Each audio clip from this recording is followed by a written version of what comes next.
ನಾನು ಹೈದರಾಬಾದ್ನವಳು ಎಂದ ರಶ್ಮಿಕಾ. ರಶ್ಮಿಕಾ ಮಾತಿಗೆ ಕನ್ನಡಿಗರು ಕೆಂಡಾಮಂಡಲ.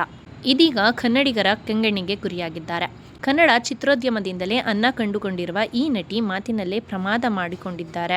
ರಶ್ಮಿಕಾ ಮಂದಣ್ಣ ನಟನೆಯ ಛಾವಾ ಸಿನಿಮಾ ಈ ಶುಕ್ರವಾರ ಬಿಡುಗಡೆಯಾಗಿದೆ. ಈ ಸಿನಿಮಾದ ಪ್ರಮೋಷನ್ ವೇಳೆ ತಾವು ಹೈದರಾಬಾದ್ನವರು ಎಂದು ಹೇಳಿಕೊಂಡಿದ್ದಾರೆ. ನಾನು ಹೈದರಾಬಾದ್ನವಳು ಅಂತ ಹೇಳೋಕೆ ನನಗೆ ಹೆಮ್ಮೆ ಅನ್ನಿಸ್ತಿದೆ. ನೀವು ಈಗ ನಮ್ಮ ಬಳಗ ಆಗಿದ್ದೀರಿ ಎನ್ನುವ ಮಾತುಗಳನ್ನ ಆಡಿದ್ದಾರೆ. ರಶ್ಮಿಕಾ ಮಂದಣ್ಣ ಆಡಿರುವ ಆ ಮಾತಿಗೆ ಸಾಕಷ್ಟು ಕನ್ನಡಿಗರು ಆಕ್ರೋಶ ವ್ಯಕ್ತಪಡಿಸಿದ್ದಾರೆ. ಕೆಲವರಂತೂ ಕನ್ನಡದ ನೆಲದ ಮೇಲೆ ನೀವು ಕಾಲು ಇಡಬೇಡಿ ಅಂತ ಕಟುನುಡಿಯಲ್ಲಿ ಕಮೆಂಟ್ ಹಾಕಿದ್ದಾರೆ.